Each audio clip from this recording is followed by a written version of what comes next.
Hello, everyone, and welcome to another episode of the FAMvestor Podcast. I'm your host, Sonny Burns. And I'm your co-host, Sunmarie Burns. So today we have a return guest. So excited to have Chen back on the show.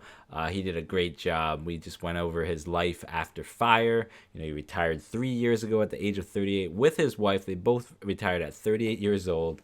And it really seems like they're living the dream. Yeah, we had them on the podcast almost 2 years ago now. Episode 25. Right, and it's really awesome to follow up with him and just find out where life has taken him in this early retirement journey. It's such a fascinating story. Right. They recently came back from a 7-month vacation to Europe. Visiting 3 countries over 7 months. Yeah. And just all the freedoms that fire has enabled for him, his daily life schedule. And we talk about some of the darker sides of things too, or things that came up as a result of having more free time. All really good stuff. Yeah, it was a great conversation. Lou is such a great guy to talk with, and I think you'll really enjoy this episode. Yeah. So without further ado, let's get to the show. You're listening to the FAMvestor Podcast. If you're looking to raise your family with intention, gain financial independence, and live a life of true freedom, you're in the right place. Join us as we explore together how to create thriving families, because strong families are the cornerstone for a world at peace. Hello, everyone, and welcome back to the FAMvestor Podcast. Super excited today. We have a second-time guest, Chen. Welcome to the show. Thank you. Thank you for having me back. Yeah, Lou's story is so awesome. He was on episode 25 over 2 years ago on the podcast, and his story was incredible. You have to listen to it. But he's been up to some cool things. Still fully retired, passive real estate investor. He's been passively real estate investing since 2015. Started out with just a single family rental. Now he's into 39 real estate syndication deals. And his portfolio is really cool, so I want to read this off. He has indirect ownership of over 17,000 apartments, 15,000 self-storage units, 1,000 manufactured home pods, 4.5 million square feet of industrial warehouses, 6.4 million square feet of office space, and 140,000 square feet of retail in over 26 states, which is crazy. That is quite the spread. That's a very diverse portfolio right there. It sounded much more impressive coming from you guys. Now, that's awesome, though, and that's from those real estate syndication deals, and that's what we talked about on that episode 25, all about syndication. I think that was our first episode on syndication. Anyway, let me read the rest of Lou's bio because it's pretty cool. Lou and his wife were able to retire from corporate America and live off passive income at the age of 38. And I think you were 38 when we interviewed you 2 years ago, right? I was like 39. So 39. It was a year after we retired. So It was about 39 at the time. Okay. And Lou was a computer programmer in New York City area for about 14 years. And now, him and his wife enjoy traveling and just spending time with their 3 children. Lou's personal motto, which I love, is passive investing and active parenting. So that's all what we're about on the FAMvestor Podcast. And that's why I'm so excited to have Lou back on the show. Yeah. I love talking about investing, family, traveling. So, this is a good place to be. Yeah.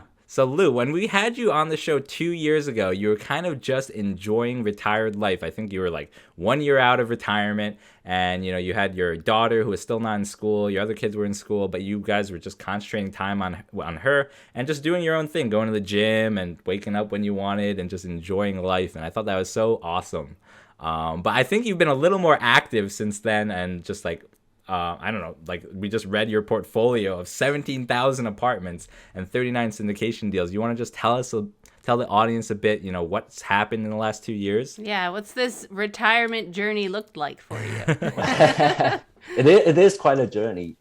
As far as investing, so I've been really focusing on finding high quality sponsors for syndication deals. So I've been going to conferences, meetups to find experienced investors and talk to them about who they love investing and what their experience has been. So I was able to find really good quality sponsors, and going from single asset deals, which means that, investing in one apartment community. So now that I'm investing more on like a fund which consists probably 12, 13, 14 different properties throughout this country. So that's why the numbers adding up pretty quickly, because now I was able to spread the money into funds where they already have a huge exposure to a different asset classes in a different region. So that's my focus lately, which is to finding high quality sponsors with cash flowing assets. And so far the journey has been pretty awesome. Yeah. And I'm just curious, 2 years ago, I mean, you didn't have 39 deals. I feel like you had a very small amount of deals, like a handful. Is that true? That was very true, because at the time early on, I wasn't able to find good quality sponsors. So I had concentrated money into several sponsors. But then I had an unexpected capital return during the COVID last year. So I was able to use that capital to quickly spread to high quality sponsors. So now that I'm trying out different sponsors and see how the experience has been, and then I may consolidate into the really good ones. So just double down on the good ones and just let the mediocre ones go. Okay. And that unexpected return, did that come because one of the properties you were syndicated in, they sold the property or something? Yeah, I mean, during that time, I believe that one of the sponsor had like institutional loan that available to them. So the cost of capital for the company suddenly becomes so much lower. So they didn't have to pay investors at the rates that they promised 2-3 years prior. So they return our capital before the 3-year term's up. So I had a big chunk of money coming back at that time. So yeah, I mean, they didn't really sell much product, but they just had a big loan from some kind of agency that allowed them to lower the cost of capital. Right. Oh, very cool. Cheaper to go through them rather than pay all these private investors a higher interest rate. That's right. Cool. And can you just go over, for those that aren't familiar with syndications, like what is a sponsor? Okay, so a sponsor, we generally call them general partners. So for example, if you go out and try to buy an apartment complex in Dallas and you need $40 million, just an example, but you don't have $40 million, so you go out to raise money. And then limited partners like me who will chip in 50,000, 100,000, and then we form an LLC and invest in the property.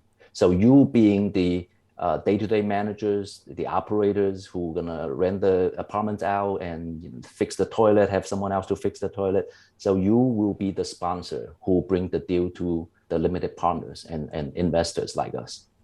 And a limited partner doesn't really have much to do with any of that day-to-day stuff. They just invest their money and then get that return once the property is resold a few years down the line, correct? That is correct. That is correct. The limited partners have, like you said, is very limited in terms of the day-to-day.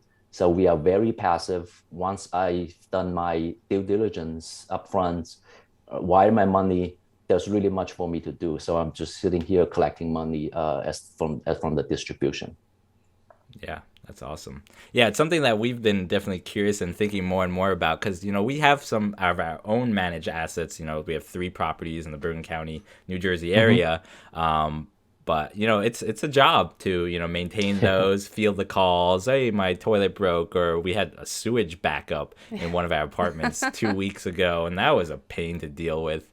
Calling a plumber at 11 p.m. Yeah. And anyway, so yeah, the passive side of, we don't really want to expand the active portfolio, but investing into like some passive syndication deals, very attractive. And I'm sure for a lot of people listening who are working a 9 to 5 and don't have that headspace, I know that's where you guys are at when you were getting into syndication. You didn't have the headspace or freedom to think about, actively managing deals. So that's why that was a gateway for you guys. So something that we're thinking about expanding into too. So right. That's right. Yeah. At the time when we started, we both had full-time jobs.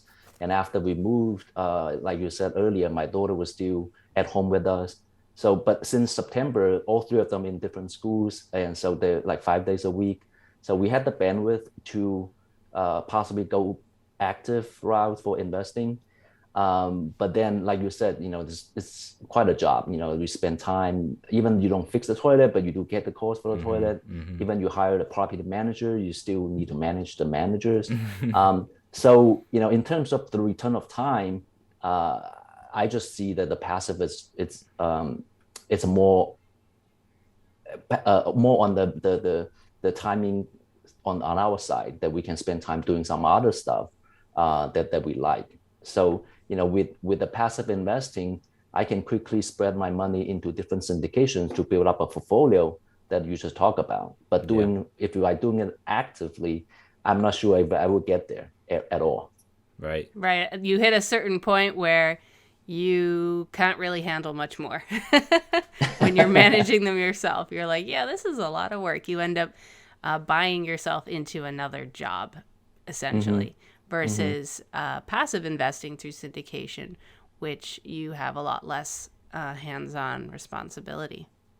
But how does that work as the investor? If you're as a retiree who's investing in syndication deals, you have to be concerned with your cash flow and maintaining your living expenses. Do you see returns through syndications throughout the years, or is it like one lump sum after 5 years when they sell the deal? How does that play out?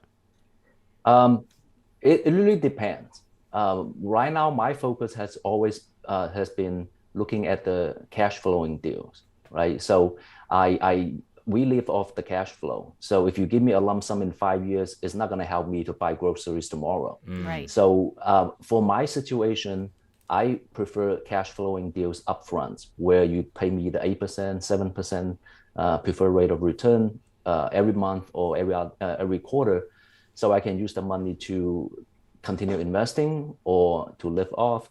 So some deals, depending on how the business plan is, sometimes they do ground up development, so there's no cash flow until the whole thing is completed in 5 years. So there are deals where they buy an existing assets where rent is coming in, they can streamline the process and cut down the expenses. So those will be cash flowing. So for the past 3 years, I was looking at the numbers. I was able to receive about 11% just from cash on cash from all the investment I've received. Oh, wow. So especially during the pandemic, so I have been keeping an close eye on the income and the expenses. So out of this 11% of cash return, we were only spending about 30% of the distribution. Wow. So yeah, we were able to maintain a lifestyle that we can comfortably afford with the distribution coming back. Wow. That's awesome. Yeah, I remember talking to you 2 years ago. Your wife and you both retired at 38. And I'm just curious, because I think you were living off like $40,000 a month at that point, and you moved from New York City to 40,000 a year. Sorry, you moved from New York City to a lower cost of area living, where you're still living in North Carolina.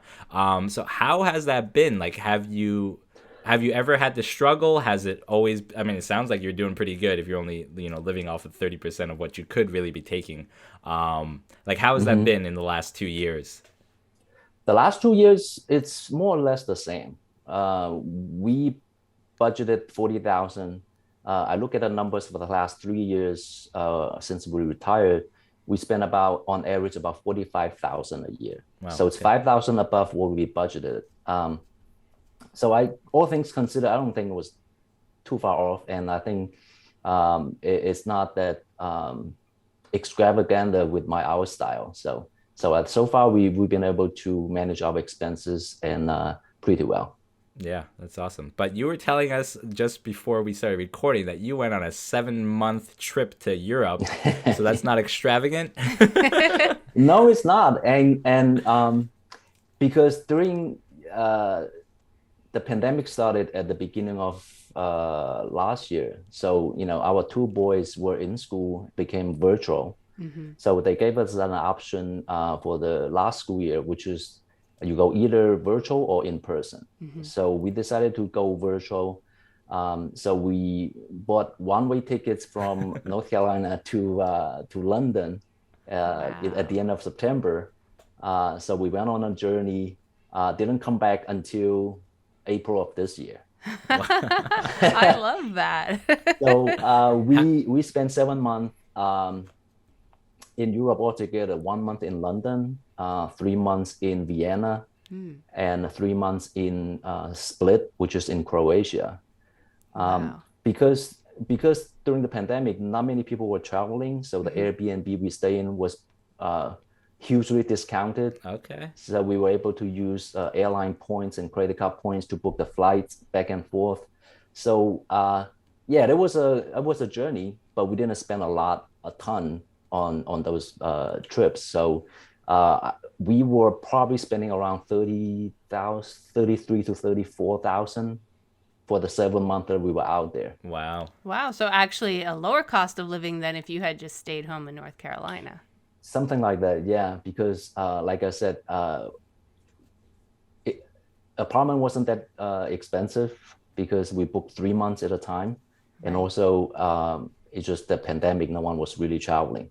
Right. Wow. Yeah. And the school was fine, because there were 6 hours behind us. So we went out in the morning, explored the city. We had lunch outside, come back to the apartment before 3 o'clock, which was 9 o'clock Eastern time. So they log in, they do their schoolwork. Lunchtime is our dinner time. So we had dinner and then they went back in. And then they finished at 3 p.m. Eastern time, which is 9 o'clock the European time. And then we went to bed. What an awesome schedule. Yeah, it worked out. Did your children share with their teachers that they're not still in the States, but that they're on this grand adventure? we were kind of a low profile. We told them that we were out of town. But we didn't explicitly tell them we were actually out of the country. That's amazing. On another continent. Yeah, another continent, different time zone. I love that. But I think the kids really loved it, and I think they learned more from the trip than the school itself. Yeah. Oh, I would believe that. Yep. Yeah. I still couldn't believe we pulled it off, but it was a crazy journey. That's so awesome that you could spend so much time there really absorbing the culture and the differences and the history that, England. Yes. I'm sure, how many countries in total did you visit? I know you stayed in those 3 countries, but how many in total? Just the 3 countries. Just the 3, okay. Just the 3 countries. So it's the UK, Austria, and Croatia for a number of reasons. One was that the kids need to go to school. So moving them from one apartment to another every 2 weeks it's kind of a headache. Right. Another thing was that it was the peak of the pandemic during that time in Europe. So there were a lot of entry rules differently from country to country. You have lockdowns, you have testings, you have quarantine. So if I go from one country to another, I may go into a different quarantine, a different kind of set of rules. So we thought it was just safer to stay in one country to the 90 days maximum without visa, and then we move on to another country. Wow, that's so cool. Yeah, and I think it's so awesome that you were in that position that you could do something as adventurous as this, because 1%, not even 1% of Americans have that financial flexibility to be able to take a 7-month journey in their late 30s, early 40s, to do a journey like that, and with their kids, and it just seems like such a valuable, awesome experience. It was. Thinking back. We retired in 2018, not knowing the pandemic was coming. Right. But when the pandemic started, like you said, we were in a position to take advantage of that, right? So, if I look back and say, had we not retired, even we work remotely, we still need to work. So we wouldn't be able to travel freely like what we did. Yeah. So, that experience is really a lifetime. Once in a lifetime kind of experience. So we were glad we were able to do it. Yeah. And I think the benefits to slow traveling too, as you did, are huge, especially for kids learning, full cultural immersion, trying to discover, what it's like living in a foreign country. Here you experience 3 foreign countries. You're there for an extensive amount of time. So you're not just hitting the tourist spots, but you're experiencing life as it is in each of these countries. And that's powerful, I think, for your kids for the rest of their lives, really. Yes. That was our goal going in, which is we are not going to hit all this, like you said, the tourist spots and move on to the next one. We were there try to enjoy some local culture, history. We met some friends, and the experience meeting friends in different countries, speaking different languages, it was awesome. The kids up and talk about it quite often after we came back. With different people we met, we look at the pictures and we look at the videos we took. The kids really enjoyed it just by being in there, eating local food, going to local supermarkets, reading off label in German, trying to figure out what are we buying here. That itself is it's quite an experience. Yeah. How was it dealing with the language? Did you know any of German or Croatian? Is that the language? Yeah. I tried to learn a little bit of German before we left. So I was listening to some app and trying to practice every day. I thought I got a pretty good understanding, but then as soon as we got on the plane, none of them worked. None of them worked.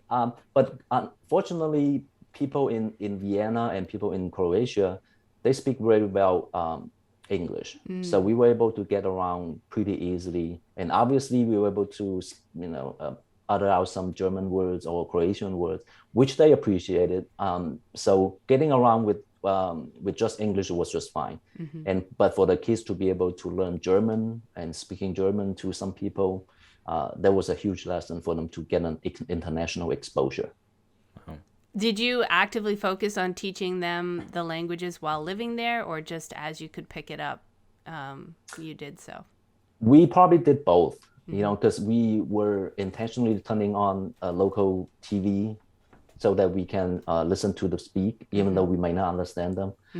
We also tried to speak the language when we go to the supermarkets, try not to use as much as English as possible. So the kids picked up. The kids picked up really fast, especially my little one, who was 3 at the time when we were there. So we were in Vienna and we asked to brush her teeth, and then she would say nine, which is no in German. So the kids picked up the language and the habits pretty easily. That's awesome. Yeah, and how was it navigating friendships in those countries, especially during a time of pandemic? How did you find a way to connect? Because I've wondered that myself. There's a lot of advantages to traveling during the pandemic to places where you're allowed to go, but there's also the limitation of actually being able to interact with people in a normal manner. How did that look? It was tough. It was tough from countries to country and from time to time. So we were in London for a month. We didn't get to meet too many people because the lockdown was pretty strict. When we were in Vienna, we met people out in the park. So we met a family who happened to be from New Jersey, who also had 3 kids. So we saw them in the park quite often. But they live there locally, so they speak German, they speak Italian, Russian, and English, a bunch of other languages. So we followed the local government's guidelines. So, we are not meeting them at the house, we are not meeting them in the store. So when the lockdown eased a little bit, we were able to meet them at our apartments, at the museum, and all that, with masks and all that. So we followed the protocol recommended by the government. So that wasn't that difficult. As long as that, it's allowed by the government, and we do that. If it's not, we meet outside, and that was it. Yeah. Wow. Yeah. Lou, I'm curious, so it's been 3 years since you and your wife retired. Are you guys actively working on something? I know you're seeking different places to put your money in syndication deals, but other than that, are you guys doing anything for? No. Still nothing. No. It's by saying that, I kind of feel unproductive. No working. But my wife and I do get calls from time to time to ask us to go back to work. But so far, we just haven't been able to. We haven't been doing back to work because we just haven't found anything that actually worth our time going back for, right? So if we do go back, it wouldn't be for the money. Yeah. So it will be helping our friends, doing something more meaningful. So as far as working, no working, no blogs, no books, no podcasts, no YouTube channels or social media followers. Wow. None of You them are yet. fully and completely investing into your family life, and I think that that is fantastic. Yeah. Yes, family life, and also now that we have the time and the freedom to do whatever we want. So I've been really focusing on physical health and mental health. So exercise a lot, sleeping is number one, reading books, learning about investing, being active parenting, all the stuff that takes time, volunteering in our community, in the local government. So that pays me nothing, but it fulfills my souls in a way. So I love doing that. Wow, that's awesome.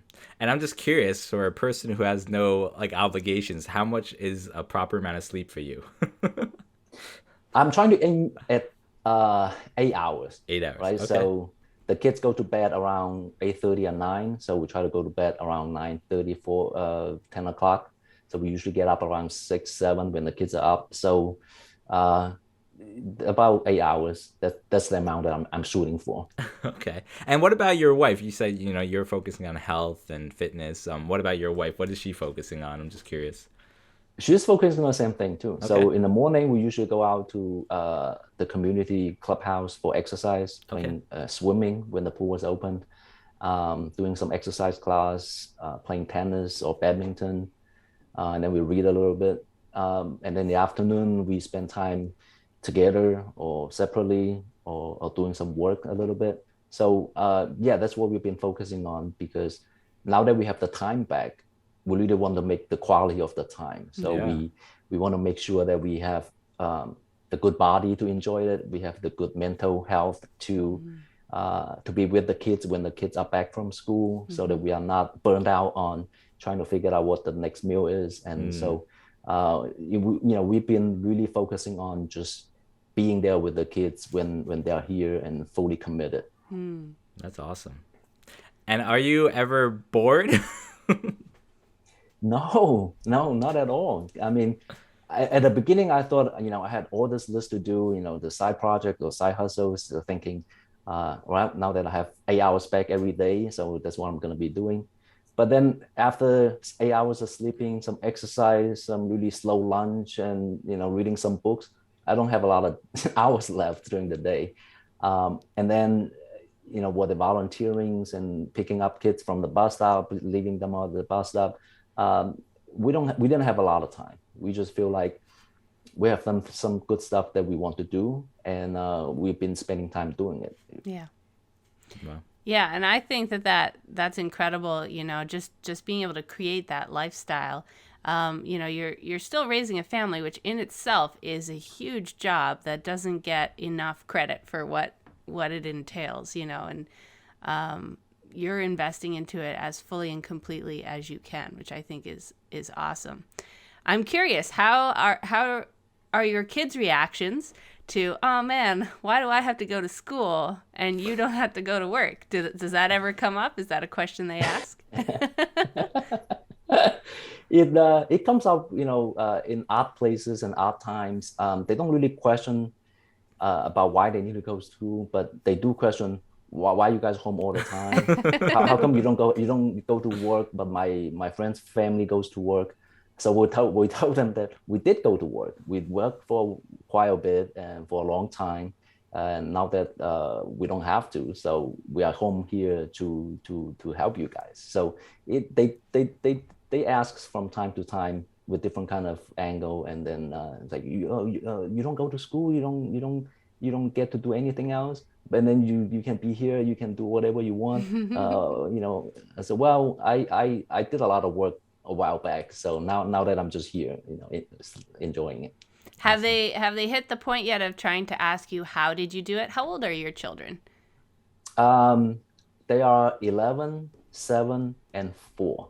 So still pretty young. They may not be thinking that far ahead regarding their own futures, but I'm sure they're going to reach that point at some point of wanting to know, how'd you do it, Mom and Dad? How can I do this for my own life? we talked about it openly. If money comes up, we talk about it. We used to work for money, and now money works for us. So we invested in business where they make money, and then we get distributions when they make money.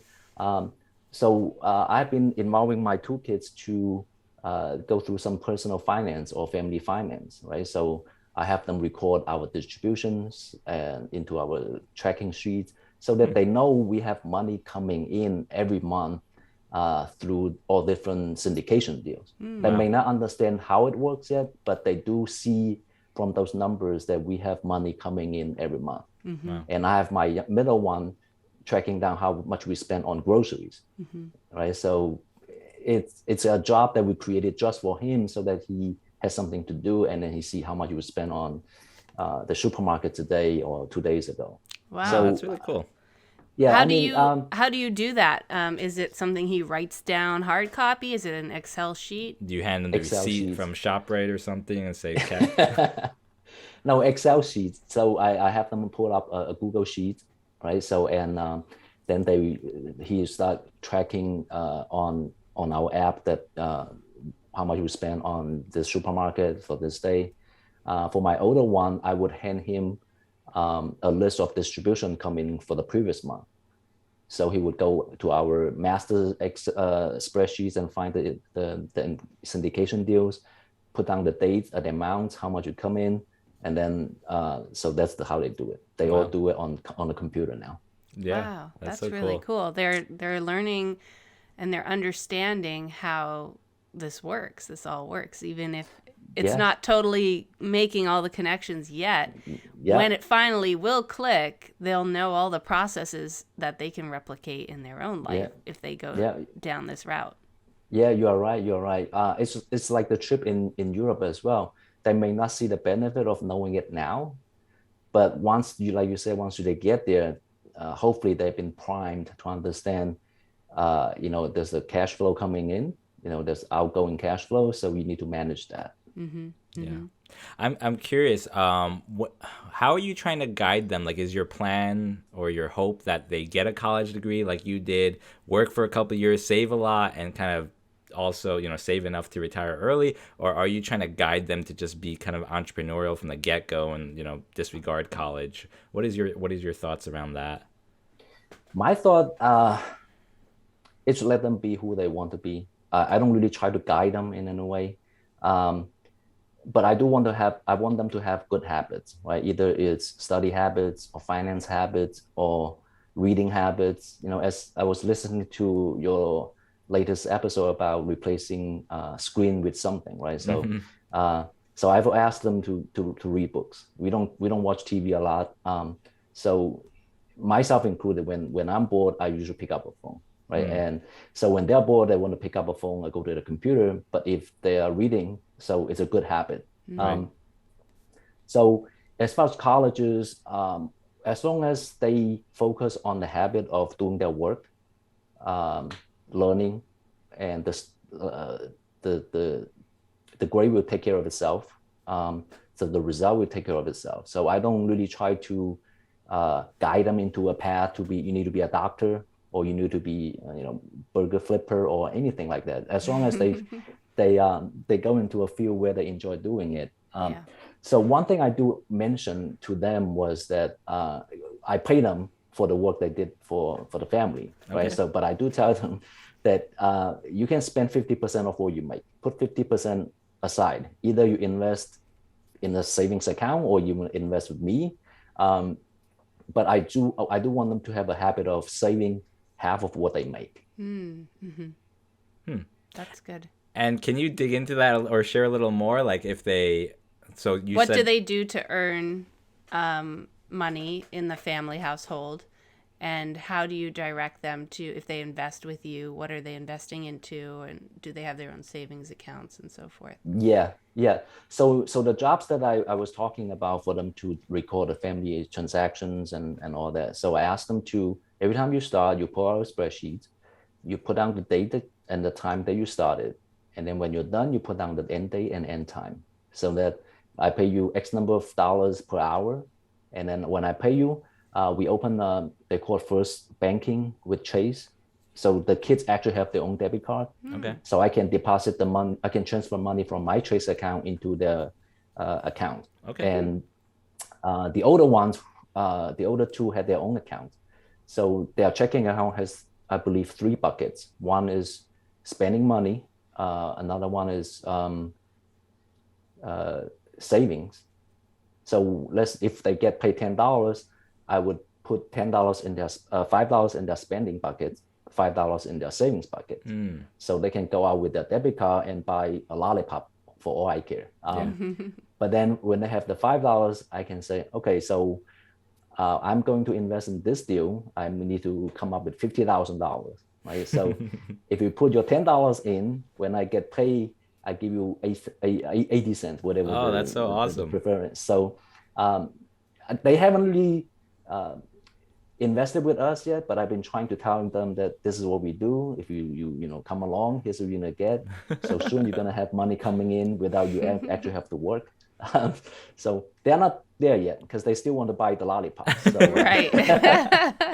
Soon enough. Soon Yeah. enough, yes. That's Soon so enough. awesome though that you can offer them a deal like that. I think, yeah, that's so cool. Yeah. What a great firsthand experience to just learn the process, Yeah. of investing. Yeah. I love And that. they have their debit card, they have their checking account, they can go online and move money around if they want to. Wow. So it gives them a little bit of sense of independence. Oh, now I have a debit card. Now I can go to buy this lollipop on the street. So Cool. I'm curious, do you invest in stock market as well, or you're primarily focused on real estate? I am virtually 100% on real estate. Wow. Yes, because I truly believe the real estate and as well as the passive investing. So I've put all our money, retirement money, taxable account, all into syndication real estate deals. Wow. Right? Either it's a debt that backed by its real properties, or we actually invest as an equity on different kind of deals.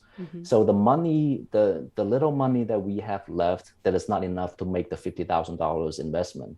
So I put them in the index fund. Just let it sit there for a little bit until we have enough, and then I move it out, and then I continue to invest in syndication. Wow. So at the moment, we have virtually no exposure in the stock market. And you found that that's been working a lot more successfully for you, you feel, than if you had money in the stock market at this time? I think so. I think because, again, my goal was the cash flow, right? So with the dip happen in 2020, I would have panicked if I had money in the stock market, because I didn't know what's going to happen. I didn't know what kind of recovery it's going to be. Yeah. But with my money in real estate, the value was not going to go down until we sell. So there was the volatility is not as stock market. The cash flow coming in, it may dip a little because the collection is not the level they used to be. So the distribution would come in maybe slower or fewer than what it used to be. But then my principal is still there. My 10,000 didn't often suddenly drop to 7,000 because the market goes down to 30%. So as far as having a steady, consistent cash flow, real estate has worked out pretty well for us throughout the pandemic. And I was looking at the numbers for the past 3 years. Our portfolio has grown 50%. Wow. Since we quit our job. If you look at the stock market, it has grown the same amount too for the last 3 years. But the ride itself is so much smoother, with the real estate than the stock market, where it's up 600 points today, it's down 1,000 points tomorrow. It's a roller coaster ride. But this one is kind of smooth. So it's worked out for us who heavily rely on the steady cash flow. So far it's been good. Right. And so you're continuing to grow the portfolio, right? Like, even though you guys don't have any, you're actively working at W-2, so you don't have like active cash coming in, but you're getting all these distributions, which is more than the 45,000 you need to live, and all that excess you're just reinvesting and then growing more and more and more. So it's not stagnant, right? You're not just living not paycheck to paycheck. You're not living distribution to distribution, but you're actually able to continue to grow that, right? That's really cool. Yes. So the goal has always been that we live off the cash flow Then whatever comes back as a proceed from a sale or big chunk of cash flow, we put it back to work. We put it back to the next deal, put it back to the next sponsor, so that it can continue to work for us, continue to generate cash flow. So that's always been the goal, even before the retirement. But after the retirement, it's been working. And I know a lot of people listening probably are very interested in this kind of real estate investing. Do you have to be an accredited investor, which I think means you need to have like $1 million net worth to do these kind of deals, or can anyone just do it? Most of the deals that I invested are required to have accredited investors. Like you said, either you make $200,000 a year as single, or $300,000 as a couple, or you have $1 million in asset net worth, excluding your primary residence. So there are deals out there who that open to non-accredited investors, but just not that many. And also you need to establish a previous relationship with the sponsor. And then they usually have only about 35 spots open for non-accredited investors.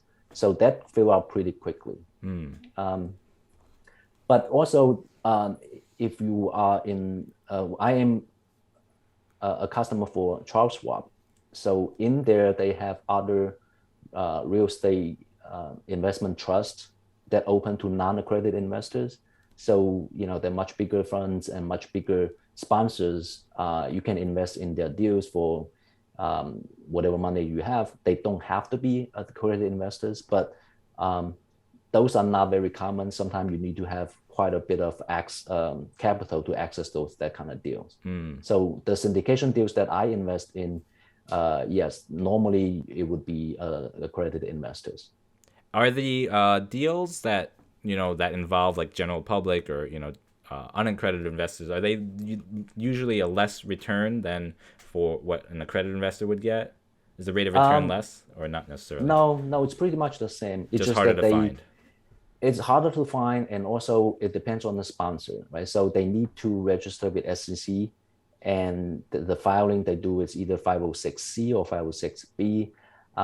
So I think, I'm not sure about the paperwork, but I think if they do it for accredited investors only, I think the paperwork is less. It costs them less to do it.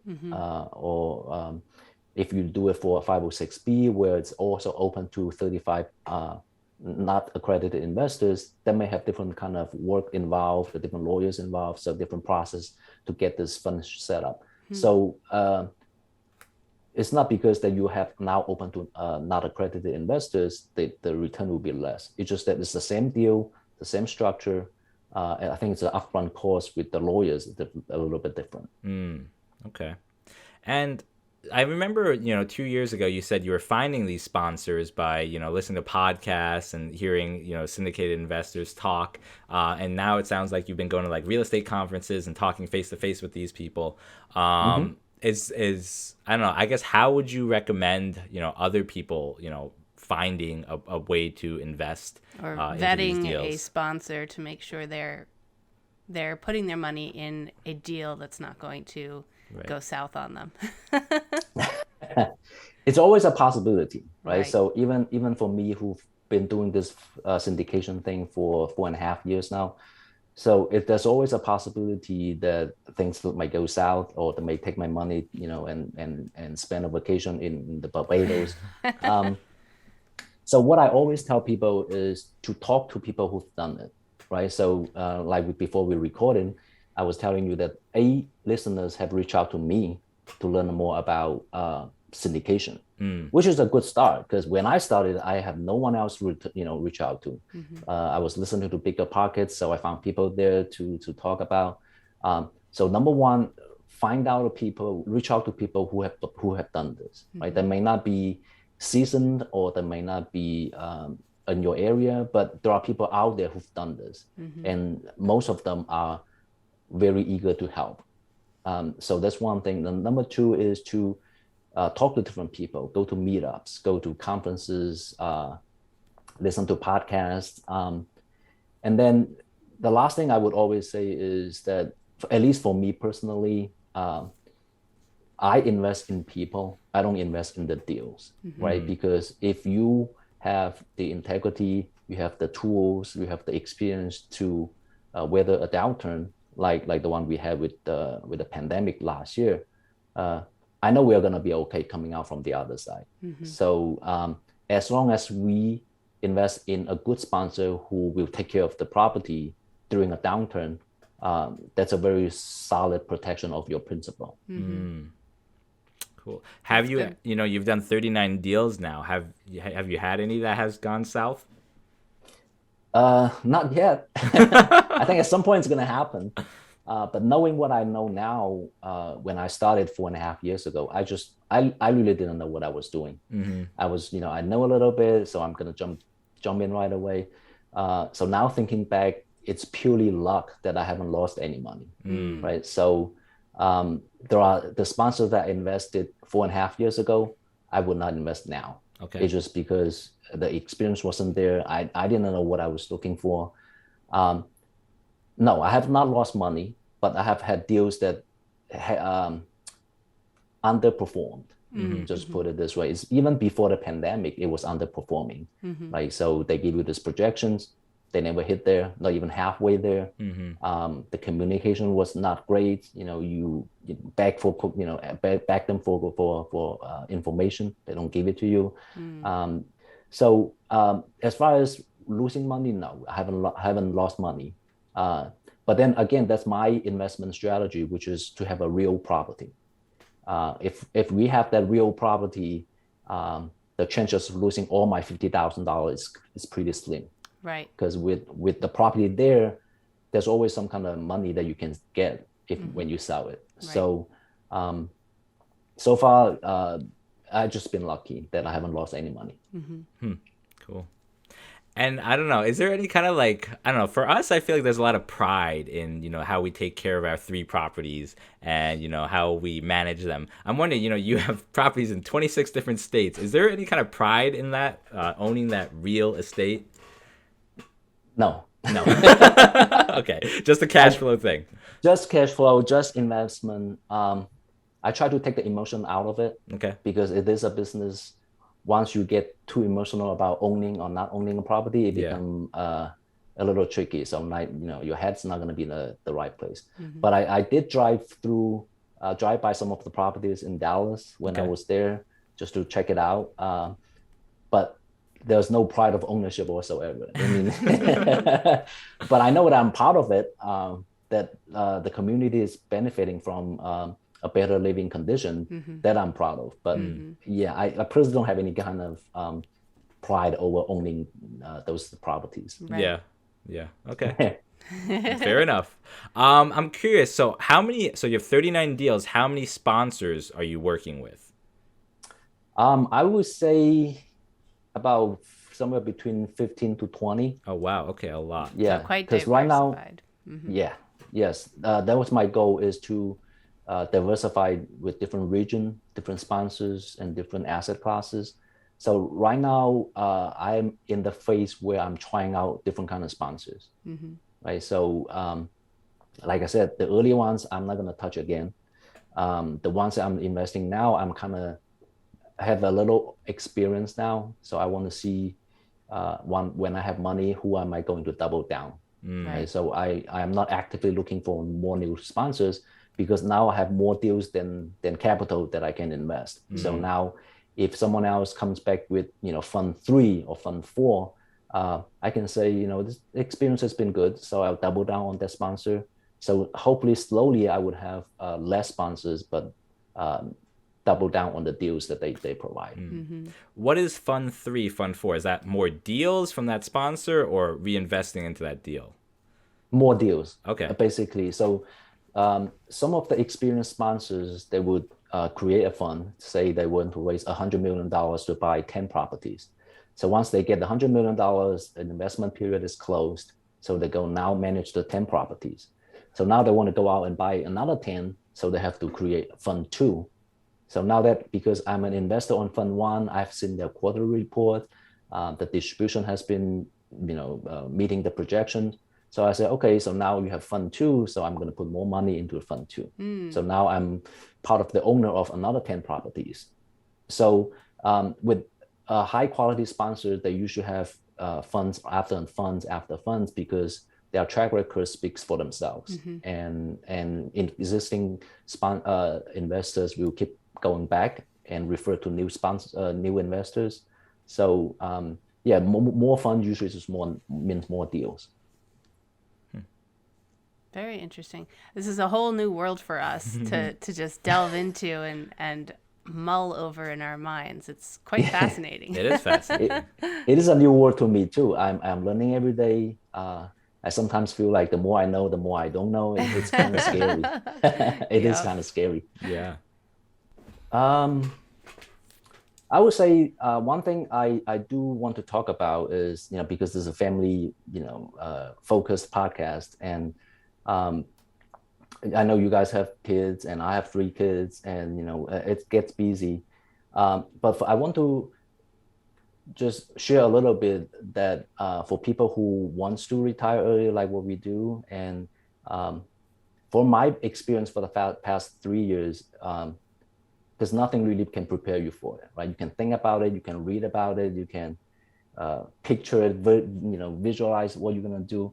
But then once you really stop working, it's a whole different level. So I've received emails and phone calls about how to do this, what is it like? But there's nothing really prepare you for it, right? So if, let's say you go into a new job and you have some kind of training or school, but there's nobody training you for this, right? You kind of just stop working.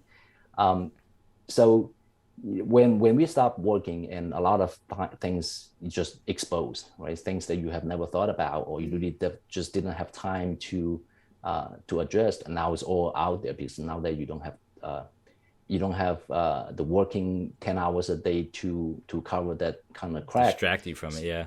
Yeah, there's no more distractions. You're all on yourself. So for people who's into financial independence and early retirement, just remind them that this is real. There's a lot of void that's going to be creating because you are not working anymore. But just, it's not all sunny and roses and all the time, but just do prepare that you do have your freedom back, and then it's up to you to decide what to do. No one to blame anymore. There's no bad bosses, no more long commutes, and no more mortgage that you have to work for. So it's taking the responsibility for yourself. It's a huge thing.